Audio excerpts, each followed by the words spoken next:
Hello, তবে এখন আমি সেজেগুজে চললাম হাঁটতে, কারণ এখন আমি ইভিনিং ওয়াকে বেরোই মোটামুটি 5টার নাগাদ। সকালে বেরোনো হয় না কারণ আমার ল্যাদ লাগে। একটু টাকার অভাব পড়েছিল, তাই এটিএম গিয়েছিলাম মা লক্ষ্মীকে একটু দর্শন করতে। মা লক্ষ্মীকে নিয়ে চলে এলাম বাড়ি, তারপর এসে খেলাম কিছুটা কফি আর একটু ল্যাদ খেয়ে তারপর চলে গেছিলাম রান্নাবান্নার কাজে। আজ ছিল আমাদের ভীম একাদশী, তাই নো আমিষ, অনলি নিরামিষ।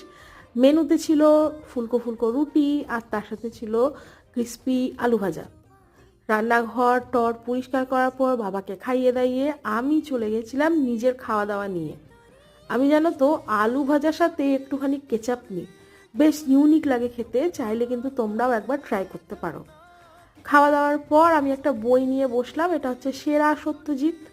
বইটা সেকেন্ড হ্যান্ড, কিন্তু জ্ঞানটা তো সেকেন্ড হ্যান্ড নয়, তাই এটা পড়ে ঘুমিয়ে পড়লাম।